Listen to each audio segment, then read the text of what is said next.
এই এক অভূতপূর্ব দৃশ্য। সব দল মতের নেতারা এক মঞ্চে, রাজপথে সাধারণ মানুষের স্রোত। সোহরাওয়ার্দী উদ্যান যেন জনসমুদ্র। ইসরায়েলি বর্বরতার শিকার গাজাবাসীর পক্ষে হাতে হাত ধরে গর্জে উঠেছিল পুরো ঢাকা, এজন্য গাজার পাশে পুরো বাংলাদেশ। লাখ লাখ মানুষের মিছিল আর স্লোগানে শনিবার রাজধানী হয়ে উঠেছিল প্রতিবাদের নগরী। ফিলিস্তিন সলিডারিটি মুভমেন্টের আয়োজনে মার্চ ফর গাজা কর্মসূচি ঘিরে গতকাল সকাল থেকে সড়কে ঢল নামে সাধারণ মানুষের। সব সড়কের স্রোত গিয়ে মিশে সোহরাওয়ার্দী উদ্যানে। বাসে, ট্রেনে, ট্রাকে করে হাজারো মানুষ রাজধানীর বাইরে থেকেও যোগ দেন এই মিছিলে। সোহরাওয়ার্দী উদ্যানে বেলা ৩টায় শুরু হওয়া জনজমায়েত ঠিক ১ ঘন্টার মধ্যে ঘোষণাপত্র পাঠ ও মুনাজাতের মাধ্যমে শেষ হয়। অনুষ্ঠান মঞ্চে জনপ্রিয় ধর্মীয় বক্তা, আলেম সমাজের প্রতিনিধি, বিএনপি, জামাত, এনসিপি সহ রাজনৈতিক দলের নেতারা দাঁড়িয়ে কর্মসূচি সংহতি প্রকাশ করেন। সেখানে ছিলেন হেফাজত সহ বিভিন্ন ধর্মীয় সংগঠনের শীর্ষ নেতারাও। বেলা ৪টার কিছু আগে যখন গণজামায়াত মুনাজাত শুরু হয়, তখনও উদ্যানমুখী জনস্রোত আসছিল চারপাশ থেকে। জাতীয় পতাকা, ফিলিস্তিনের পতাকা, প্লেকার্ড, ব্যানার সহ মিছিলে অংশ নেন বিভিন্ন শ্রেণী পেশার মানুষ। আয়োজকরা জানিয়েছেন, ৫ আগস্ট পতিত শেখ হাসিনার সরকারের পতনের পর ঢাকায় সবচেয়ে বড় গণজামায়াত হয়েছে গতকাল। লাখো মানুষ এই সমাগমে অনেকটা স্থবির হয়ে পড়েন রাজধানী। সড়কে যান চলাচলের সুযোগ ছিল না অনেক জায়গায়। সড়কে শুধু দেখা গেছে মানুষের স্রোত। ইসলামিক ব্যক্তিত্ব ডক্টর মিজানুর রহমান আজহারি ও শায়েখ আবদুল্লাহ সহ কয়েকজন ধর্মীয় নেতার আহ্বানে আয়োজিত কর্মসূচিতে শিশু কিশোর থেকে বয়োজ্যেষ্ঠ সব শ্রেণী পেশার মানুষ অংশ নেন। মনুষ্যত্বের প্রশ্নে এক হয় এদেশের সব মতের মানুষ। মার্চ ফর গাজা কর্মসূচি থেকে ঘোষণাপত্র পাঠ করেন আমার দেশ পত্রিকার সম্পাদক মাহমুদুর রহমান।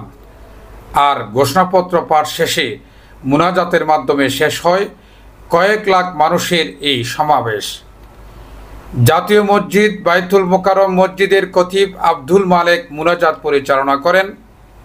সবার মুনাজাতে আকুতি ছিল।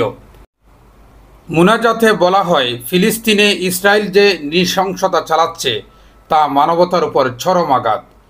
আমরা আল্লাহর কাছে প্রার্থনা করছি যেন তিনি নির্যাতিত মুসলমানদের রক্ষা করেন এবং ফিলিস্তিনকে স্বাধীনতার আলো দেখান। এ সময় গাজায় চলমান ইসরায়েলি হামলা বন্ধ হওয়া, ধ্বংসস্তূপে আটকা পড়াদের উদ্ধার ও আহতদের সুস্থতা, শিশু ও নিরীহ নাগরিকদের জীবন রক্ষায় কার্যকর পদক্ষেপ, বিশ্ব নেতাদের বিবেক জাগ্রত হওয়া, নিরস্ত্র ফিলিস্তিনিদের উপর অব্যাহত আগ্রাসনের বিচার চেয়ে দোয়া কামনা করা হয়েছে। বিকাল ৩টায় মূল প্রোগ্রাম শুরু কথা থাকলেও ঢাকার বিভিন্ন এলাকা থেকে লাখ লাখ মানুষ সকাল থেকে সমাবেশ স্থলে আসতে থাকেন। এর আগে বাইতুল মোকাররমের সামনে থেকে মার্চ করে সোহরাওয়ার্দী উদ্যানে প্রবেশ করেন ডক্টর মিজানুর রহমান আজহারি ও শায়েখ আবদুল্লাহর নেতৃত্বে লাখো মানুষ। এতে অংশ নেন বিএনপির স্থায়ী কমিটির সদস্য সালাউদ্দিন আহমেদ, জামাত ইসলামের সেক্রেটারি জেনারেল মিয়া গোলাম ফরওয়ার্দ, এনসিপির উত্তরাঞ্চলের মুখ্য সংগঠক হাসনাত আবদুল্লাহ, ইসলামী আন্দোলন বাংলাদেশের নায়েবে আমির শায়েখ সরমনায় মুফতি ফয়জুল করিম, এবি পার্টির চেয়ারম্যান মুজিবুর রহমান মঞ্জু, খেলাফত মজলিসের মহাসচিব আহমেদ আব্দুল কাদের, বাংলাদেশ খেলাফত মজলিসের আমির মাওলানা মামুনুল হক সহ আরও অনেকেই। সোহরাওয়ার্দী উদ্যানে 5টি প্রবেশ পথ দিয়ে মানুষ প্রবেশ করেন। তবে জনতার ঢল ছেয়ে গেছে ঢাকা বিশ্ববিদ্যালয়, পল্টন, নীলক্ষেত, বঙ্গবাজার, পল্টন, কাকরাইল, মালিবাগ, শাহবাগ, ফার্মগেট, সায়েন্স ল্যাব, তেজগাঁও পর্যন্ত। পিকআপ ভ্যান করে মানুষকে স্লোগান দিতে দিতে উদ্যানের দিকে যেতে দেখা গেছে। তেজগাঁও ও খিলগাঁও এলাকায় প্রচুর মানুষ ট্রেনের ছাদে চড়ে মার্চ ফর গাজা কর্মসূচিতে যোগ দেন। বিপুল মানুষের এই জনসমাগমের কারণে এসব এলাকায় বন্ধ হয়ে যায় যান চলাচল। কর্মসূচি ঘিরে ব্যানার, প্ল্যাকার্ড, পেস্টুন প্রদর্শনের পাশাপাশি ফিলিস্তিনের স্বাধীনতায় বিভিন্ন স্লোগান দেন তারা। বয়কটের ডাক দেন ইসরায়েলি পণ্য। কর্মসূচি থেকে ভারতে বিতর্কিত ওয়াকফ বিল পাশেরও বিরোধিতা করা হয়। মার্চ ফর গাজা সমাবেশে ঘোষণাপত্র পাঠ করেন ও বক্তব্য দেন দৈনিক আমার দেশ পত্রিকার সম্পাদক মাহমুদুর রহমান।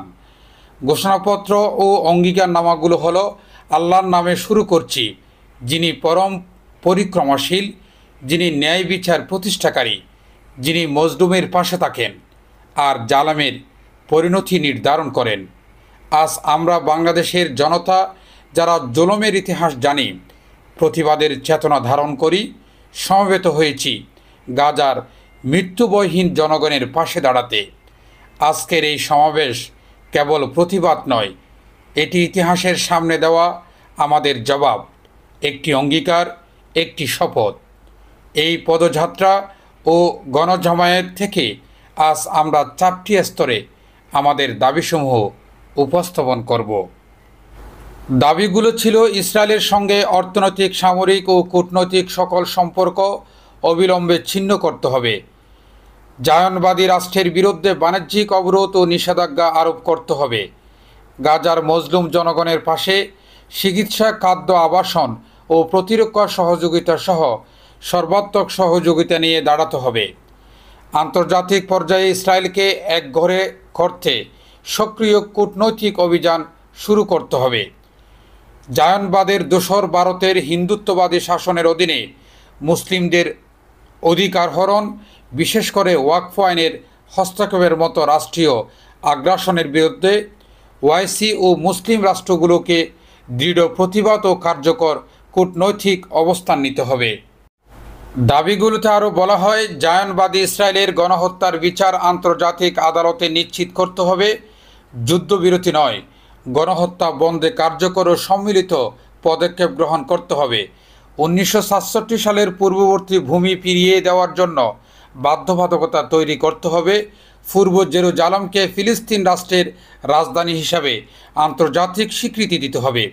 ফিলিস্তিনিদের আত্মনিয়ন্ত্রণ, নিরাপত্তা এবং রাষ্ট্রীয় সার্বভৌমত্ব প্রতিষ্ঠার পথ উন্মুক্ত করতে হবে।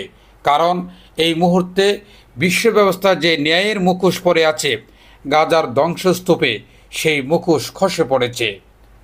শেষ কথা, শান্তি বর্ষিত হোক গাজার সম্মানিত আদিবাসীদের উপর, তাদের উপর যারা নজিরবিহীন সবর করেছেন, যারা অবিচল ঈমানের প্রমাণ দিয়েছেন, যারা ধ্বংসস্তূপের মাঝেও প্রতিরোধের আগুন জ্বেলেছেন। বিশ্বের নীরবতা ও উদাসীনতার যন্ত্রণা হাসিমুখে বুকের মাঝে ধারণ করেছেন।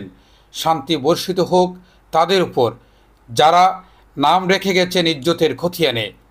শান্তি বর্ষিত হোক হিন্দু রজব, রিম এবং ফাদি আবু সালে সহ সকল শহীদের উপর, যাদের রক্ত দ্বারা গাজার পবিত্র ভূমি আরও পবিত্র হয়েছে, যাদের চোখে ছিল প্রতিরোধের অগ্নিশিখা। শান্তি বর্ষিত হোক বাইতুল মাকদিসের গর্বিত আদিবাসীদের উপর, যাদের হৃদয়ে এখনও ধ্বনি হয় আল কুদ্দুস লানা, আল কুদ্দুস আমাদের। গাজার জনগণকে অভিনন্দন, আপনারা ঈমান সবর করে কোরবানির মহাকাব্য রচনা করেছেন। দুনিয়াকে দেখিয়েছেন ঈমান আর তাওয়াক্কুলের শক্তি। আমরা বাংলাদেশের মানুষ শাহজালাল আর শরীয়তুল্লাহর ভূমি থেকে দাঁড়িয়ে আপনাদের সালাম জানাই, আপনাদের শহীদের প্রতি ভালোবাসা ও শুভেচ্ছা জানাই।